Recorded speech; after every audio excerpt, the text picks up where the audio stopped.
दोस्तों, आप सभी को हमारे YouTube चैनल के ऊपर स्वागत है। मैं आशा करता हूं कि आप सभी स्वस्थ होंगे, मस्त होंगे और अच्छे होंगे।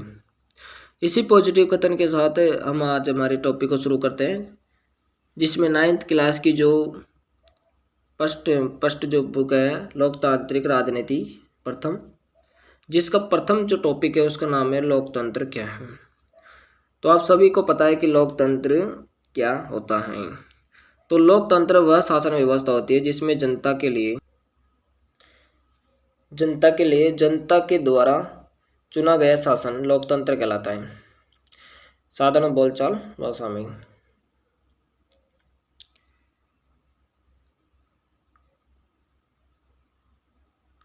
तो आप सभी को पता है कि लोकतंत्र की परिभाषा जरूरी क्यों होती है। मैं आशा करता हूं कि आप सभी को बहुत ही अच्छी तरह से सुनना है और अपने कानों तक आवाज़ को जाने देना है, क्योंकि कई स्टूडेंट ऐसे होते हैं जिन्हें सुनने से बहुत ही अच्छी तरह से लर्न होता है। इसलिए कृपया आवाज़ को अपने कानों तक जाने दें और समझने का प्रयास करें। लोकतंत्र की परिभाषा क्यों जरूरी होती है। तो लोकतंत्र की परिभाषा इसलिए जरूरी होती है कि किसी देश में लोकतंत्र यानी लोकतंत्र शासन व्यवस्था होती है, तो उस व्यक्ति को पता होना चाहिए कि लोकतंत्र आखिर होती कौन सी शासन व्यवस्था है। तो लोकतंत्र वह शासन व्यवस्था होती है जिसमें जनता ही संप्रभु होती है, यानी जनता के द्वारा ही सरकार गठित की जाती है और जनता में से ही किसी व्यक्ति को चुना जाता है।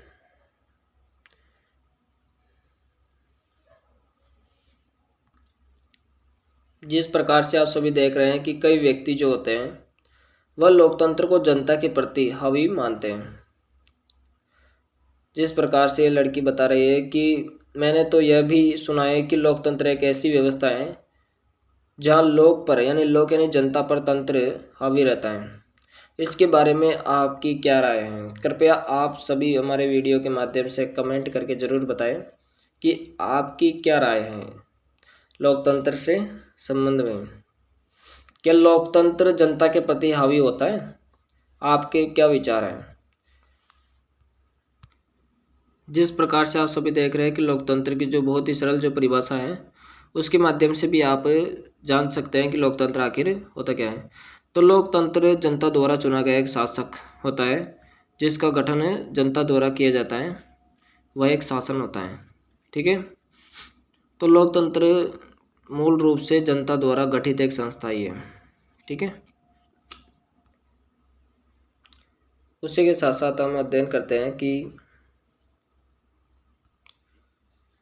आप सभी को लोकतंत्र की विशेषता का भी अध्ययन हम कराते हैं आज, और आप सभी को पता होना चाहिए कि लोकतंत्र की प्रमुख विशेषताएं कौन कौन सी होती हैं।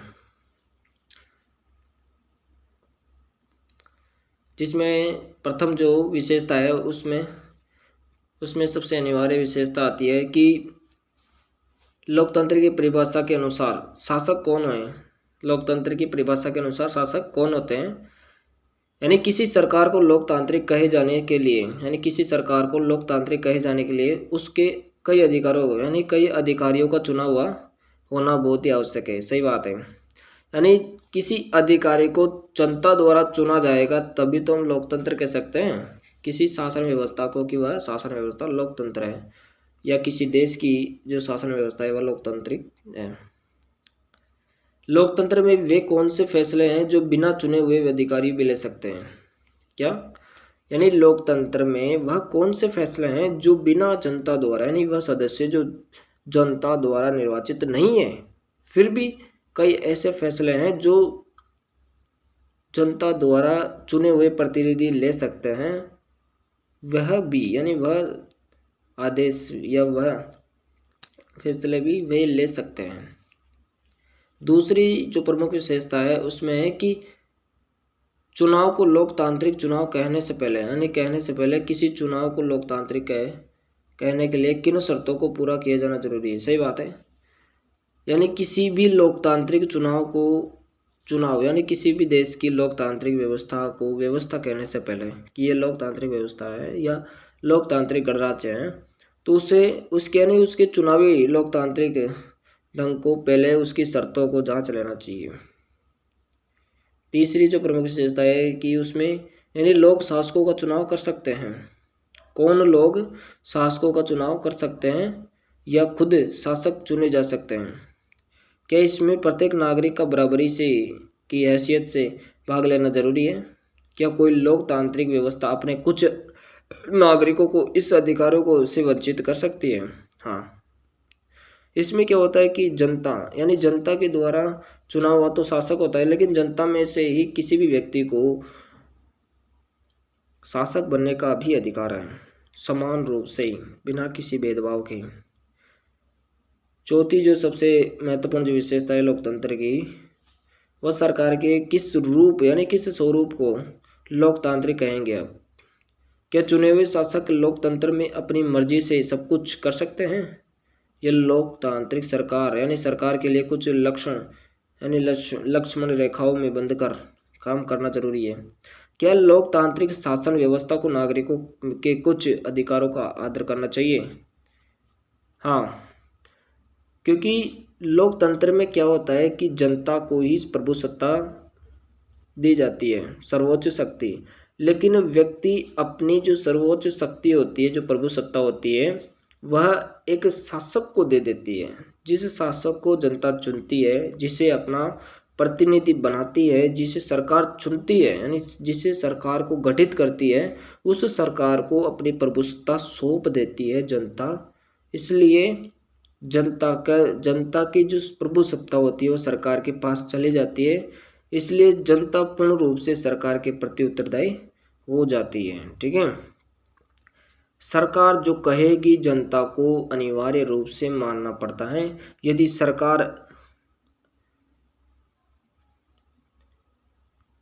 सरकार लोक कल्याण करे राज्य की स्थापना पर बल नहीं दे रही है या अपने अधिकारों से किसी प्रकार से वंचित हैं तो जनता उन्हें लागू करने से रोक भी सकती है अथवा उन्हें निरस्त भी करवा सकती है।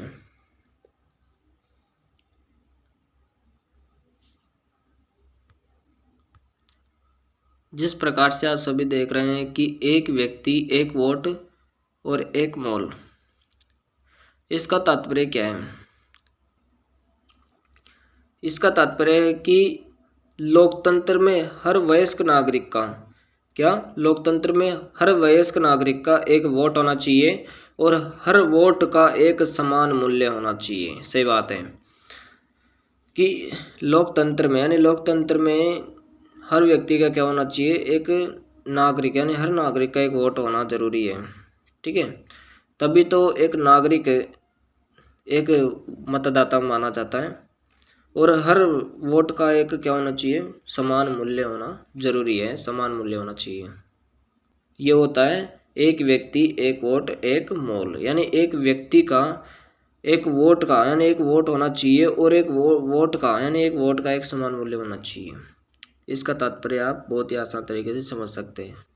देखिए, लोकतंत्र के संबंध में बहुत ही अच्छी बात कही गई है कि लोकतंत्र यानी लोकतांत्रिक जो सरकार होती है, जो जनता द्वारा गठित की जाती है, तो लोकतांत्रिक सरकार संवैधानिक कानूनों और नागरिक अधिकारों यानी कि संविधान द्वारा जो कानून बनाए गए हैं, उन कानूनों और नागरिक के अधिकारों द्वारा खींची गई यानी नागरिकों के द्वारा खींची गई एक लक्ष्मण रेखाओं के भीतर ही काम कर सकती है और काम करती है।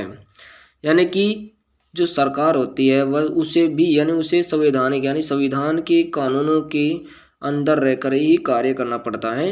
इन कानूनों का उल्लंघन नहीं कर सकती सरकार भी। ठीक है, एक बहुत अच्छी बात कही है किसी व्यक्ति ने। और उसी के साथ साथ परिभाषा को हम बहुत ही सारांश के रूप में समझते हैं कि जैसे लोकतंत्र आखिर है क्या? तो लोकतंत्र सरकार का एक मूल रूप है जिसमें शासक यानी शासकों का चुनाव जनता करती है। ठीक है, तो मूल रूप से लोकतंत्र क्या है कि एक शासक यानी शासक जो जनता द्वारा चुना जाता है, वही शासन व्यवस्था लोकतंत्र है। आप सभी को जो PDF है वह बहुत हमारे लिंक यानी आपको डिस्क्रिप्शन में मिल जाएगी, लिंक में मिल जाएगी। आपको यदि हमारा वीडियो अच्छा लगता है और आपको कुछ सीखने को मिलता है तो कृपया अपने दोस्तों के साथ जो 9th क्लास में पढ़ रहे हैं, जिन्हें हमारे टॉपिक की आवश्यकता है, उन सभी को कृपया शेयर करें और हमारे चैनल को सब्सक्राइब करें और बेल आइकन को ज़रूर दबाएं ताकि आने वाले जो अपडेट्स हैं हमारे वीडियो के संबंध में वे सभी आपके पास सही समय तक पहुंच सकें। इसी प्रकार आप सभी का अमूल्य समय देने के लिए बहुत बहुत धन्यवाद। जय हिंद, जय भारत।